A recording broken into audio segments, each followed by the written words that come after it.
This video is sponsored by Squarespace. From designing your own website to marketing your business, Squarespace is the ultimate all-in-one platform to choose. Be sure to check them out. Now on to today's video.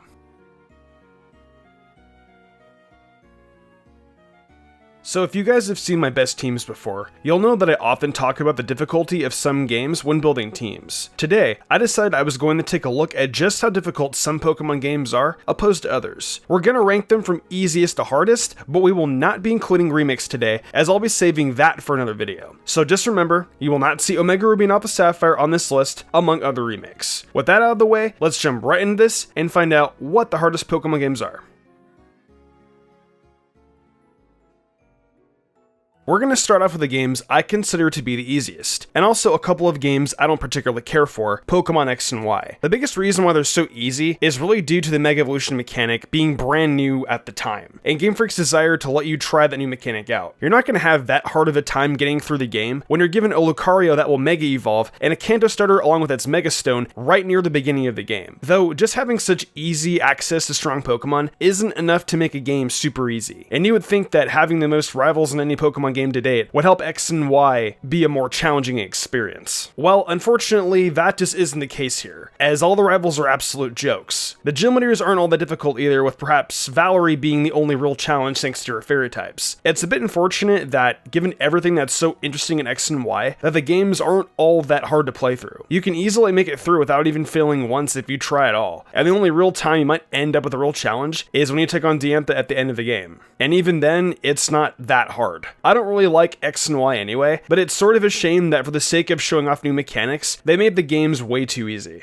Next up are the games from the second generation, Gold, Silver, and Crystal. These games are actually a lot easier than they probably seem to most people, and a big part of that is the fact that they're the first games to come after Generation 1, and thus very refined. The selection of Pokemon in Johto helps out as well, offering you very strong Pokemon early on that you can take with you on your journey. The gym leaders are a bit of a step down as well, as in Yellow's Brock team is a level 10 and 12, and in Red and Blue are even harder. And yet in Gold, Silver, and Crystal, Falconer has a level 7 and a level 9. It's actually a little crazy to see just how low level that really is in the grand scheme of things, and it isn't exactly like things get all that harder either. If you take a look at Giovanni in Red and Blue, his whole team is over level 40, while in Yellow, they're all over level 50. But comparing them to Claire's, she only has one Pokemon that even hits level 40, the rest being lower. It's honestly crazy to see such a step down in difficulty from one set of games to the next, but with how early on into the franchise these games came, it isn't too surprising that in attempting to perfect things, these games weren't exactly created as massive challenges. In case you're also wondering, no, I didn't forget Red or Kanto. There is some challenge in defeating him, but I want to say that's only if you want to complete everything. Kanto is also optional and is considered post-game content, so keep that in mind. However, Red is what made me end up deciding the game was just a little harder than X and Y, so props to him.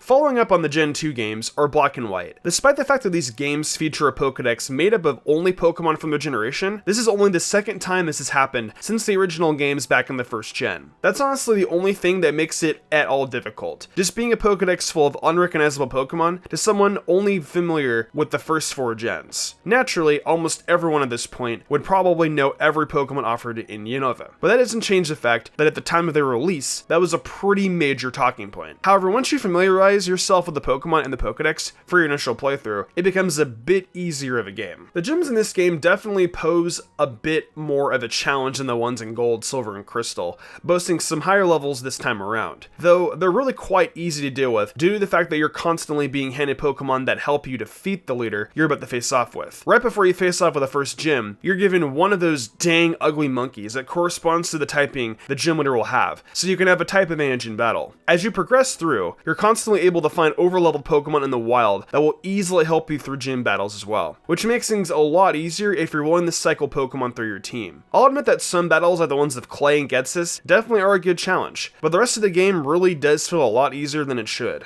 Let's take a step back to the generation before Gen 5 with Diamond, Pearl, and Platinum. There is definitely something to be said about the difficulty of these games, featuring many battles that are actually a bit tough to get through. All of the gym leaders have some of the best Pokemon of their typing for the part of the game that you face off with them, and the Battle of Cynthia is of course an incredibly challenging one. However, what I see as the big thing holding back Diamond, Pearl, and Platinum from being a real challenge are the amount of fantastic Pokemon that you get in this game, especially in Pokemon Platinum. Honestly, you won't go that wrong by by choosing any of the starters. And right at the start of the game, you have access to Starly, which will eventually turn into one of the most absolute best early game bird Pokemon in Staraptor. You'd be able to add on a Shanks soon after that, and a Gible as early as when you get the bike. You'll only need just a few gym badges to suddenly be equipped with 4 of the best Pokemon introduced in the generation. And from there, making it to the end can really turn into a cakewalk. It won't always be super easy, as some of the later gym leaders can pose a real challenge to several of the Pokemon I just mentioned, and of course Cynthia will give you a real run for your money no matter who you bring in a battle. But honestly, the challenge is seriously made easier by the very powerful Pokemon available to you so early in the games. Closing out the easier half of this list are the most recent releases in this series of mainline Pokemon games, Sword and Shield. These games are rather polarizing, as some people find them to be incredibly easy, almost painfully so. Though I believe they're not exactly as easy as they appear to be, yet still are on the easier side of things. There are some pretty challenging gym battles in this game, most notably the one against Raihan. He takes advantage of the weather in battle, and that can get incredibly annoying very fast. Plus, just the presence of Dynamaxing Pokemon, and eventually ones that Gigantamax, add an extra wildcard into playthroughs that really do make the experience a bit more difficult than some of the games that came before it. The Champions Tournament can also be a pretty decent challenge, and a rather unique one at that. However, these games are still rather easy, much like the 4 that came before. The Wild Area completely throws most of the difficulty out of the window with raids. When you get through max raid battles, you'll usually end up receiving a few experience candies that can be used to level up your Pokemon with these. It's easy to let yourself throw a couple of hours of a playthrough doing raids looking for cool Pokemon, or possibly ones that can Gigantamax. So you could end up with a ton of candies without realizing it, and from there, make your team rather unstoppable. There wasn't a game that we'll be talking about in this video prior to this that made it so unbelievably easy to level up your team. And because of that, the challenge in Sword and Shield is made out to be much of a less one if you're willing to grind out some of these candies.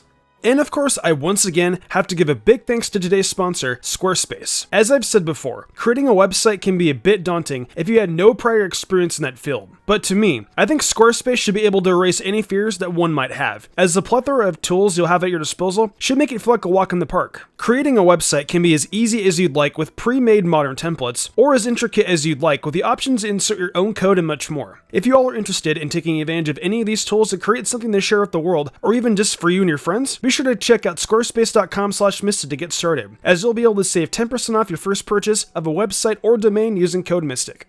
So starting off the harder half of the rankings, we've got Pokemon Sun and Moon. Sun and Moon are a couple of solid games, and they really pose a pretty enjoyable challenge. Totem Pokemon are a very different sort of beast when it comes to challenges in Pokemon games, being incredibly stronger and bigger versions of normal Pokemon. One of the most aggravating totems was the one that shows up for Mal's challenge, Lurantis. It gave people plenty of trouble, showing up at level 24 with Razor Leaf, X-Scissor, Solar Blade, and Synthesis. Its ally Pokemon can be a little annoying too, being Trumbeak and Castform, the latter definitely helping bring the sun. This battle on its own can be very difficult, and some of the matches with Kahunas are a bit annoying, and definitely the battle with Lusamine as well. The nice thing about Sun and Moon though are the addition of Z moves, which act as big time moves that can really instantly take out a very strong Pokemon standing in your way. Plus throughout the game, you're constantly healed by your rival and different opponents. And with HMs being removed from the game, you don't have to waste move slots on them, which will help maximize the potential of your Pokemon. How is a rather weaker rival as well, using the Pokemon weak to yours, and not posing as much of a challenge as you might think throughout the game. While the battles that are meant to be difficult can be at times, most of the game is quite a bit easy by design. We're stepping back to the 3rd generation now and talking about Ruby, Sapphire, and Emerald. I'm counting all 3 of these together for the sake of keeping things a bit simple, but Emerald really builds up upon the difficulties of Ruby and Sapphire. The gym battles in these games are simple but a bit nuts. The Emerald versions of the battles with Flannery and Tate and Liza can turn into absolute nightmares rather quickly, and the same goes for any of the Elite Four battles. The moment you start at Flannery, you're running a gauntlet of difficult gym leaders all the way through to the Elite Four, regardless of playing through Ruby, Sapphire, or Emerald. Though even with these difficulties, the games equip you pretty well to get through things. There's plenty of Pokemon along the way to help you out, where you need type advantages to come into play. And in the case of Winona, you can use some extra training and continue through the game until you get to Evergrande City, and then head back to face her if she is too much of a challenge at the time. The 3rd generation does a good job offering one of the most varied Pokedexes that gives you plenty of options when looking for help during a playthrough. And all 3 starters are pretty good and definitely make battles easier in the long run. Even if Trico isn't the best, it's still not horrible. Moving on, it's finally time to talk about the OG Pokemon games, Red, Blue, and Yellow. These are absolutely difficult games, but not for the intended reasons. Broken mechanics and unpolished programming make Red and Blue especially difficult, and it's a bit of a shame that this is the case. A big problem with these games are the massive glitches that at times can make stuff downright unplayable. The chances at getting a critical hit are massive if your Pokemon has a high speed stat, and there are many speedy Pokemon in that game, so it can get very annoying. If you're put to sleep, you could end up possibly never waking up, and moves like Wrap and Bind can possibly never let you go either. There are dozens of game-breaking glitches that can also erase tons of your progress, and the constant looming threat of that happening makes things a lot harder as well. However, if you can push through these many odd bugs and glitches, you'll find yourself having a most simple enough time. These games aren't complicated considering they're the first, though Pokemon Yellow really ups the difficulty, even more so than Red and Blue. As I mentioned earlier when talking about the second gen games, Giovanni's team features only one Pokemon that is level 50 in Red and Blue, while in Yellow, his entire team is over level 50 in your gym battle. There is definitely a rather big difficulty curve when moving up to Yellow, and considering a lot of Pokemon lack moves and stats that really help them take advantage of their potential, things can get difficult rather quickly. However, by taking advantage of your starter and some of the other great Pokemon in Red and Blue, like Alakazam, Gyarados, or Snorlax, you should be able to get through the game somewhat easily, but still with some real pushback. Finally, we've reached the penultimate game, and it's sort of funny to see these two games that I consider the hardest to be a couple of games that serve as sequels in a way, being the second release in a generation that tie with ones that came before them. This spot is taken by Black and White 2, and man, these games are definitely a step up in difficulty from Black and White. You deal with some very competent AI throughout these games. There are even challenge modes included in these games that make them even harder, further justifying the inclusion of them so far up on this list. Every gym leader takes great advantage of their typing, and several have berries among other items attached to their Pokemon. Iris serves as a very difficult champion in this game as well, with her Hydreigon that is just stacked with coverage moves. These games, like all Pokemon games, can be made easier by just training and making sure you plan for all battles ahead of time before taking them on. Though even then, you're going to be in for a rude awakening when you play through these expecting a cakewalk through Unova, because I can assure you that won't happen for a first time player, and it definitely didn't happen for me. And finally, for the hardest game, we have the ever so controversial Ultra Sun and Ultra Moon. Yeah, people weren't and probably still aren't the biggest fans of these games when they first came out. I know I was definitely one of them, but admittedly, all of the Gen 7 games have grown on me a lot more as time's gone on. Sun and Moon is where it's at when it comes to story and character development, and the Ultra variants are what you want when it comes to having the most challenging gameplay in the series in my opinion. So what makes these games so challenging, you may ask? Well, for starters, most of the important battles are made just a little bit harder with the changes made to them. Most trainers have more Pokemon on their teams of higher levels, and better movesets on their returning members. Hal, for instance, has one of the biggest glow-ups in this series, going from completely irrelevant in the original games to an actually decent challenge in the championship battle. The Totem Pokemon as well were given some buffs too. Totem Lurantis swapped its Castform and Trumbeak SOS partners for Comfey and Kecleon. Before, Lurantis was only able to have Sunny Day set up for Solar Blade by Castform, and that was its only purpose. After that, it was kinda useless and didn't elevate the battle at all. Additionally, if it called Trumbeak to its side, you really wouldn't have to worry as much, as the only moves of concern it had were Supersonic and Screech. But in Ultra Sun and Ultra Moon, both Comfey and Kecleon have Sunny Day, giving Lurantis that even more deadly Solar Blade that it's known for. But neither Pokemon were useless after that, as Comfey offered healing and defense buffs, while Kecleon offered Screech as well as Ancient Power, a move that would counter most of Pokemon Lurantis would be weak to. Also, don't even get me started with Totem Komo-o. Taking a neutral fairy move with the Rosalie Berry, better coverage, and a boom-bursting Noivern? Yeah, this battle is a pain in the butt if you don't go in prepared. Then finally, there's the devastating Ultra Necrozma battle. Even if you don't get KO'd by this thing, you're still not going to have an easy time. All of its stats are boosted in addition to its 754 base stat total. Then with moves like Photon Geyser, Smart Strike, Power Gem, and Dragon Pulse, it can cover most of the weaknesses it has, making it a truly formidable boss battle. There's a plethora of other factors that contribute to why Ultra Sun and Moon are the most difficult games in this series, but I think you all get it by this point. Higher levels and smarter movesets are the name of the game when it comes to why these games and the battles within them are so difficult.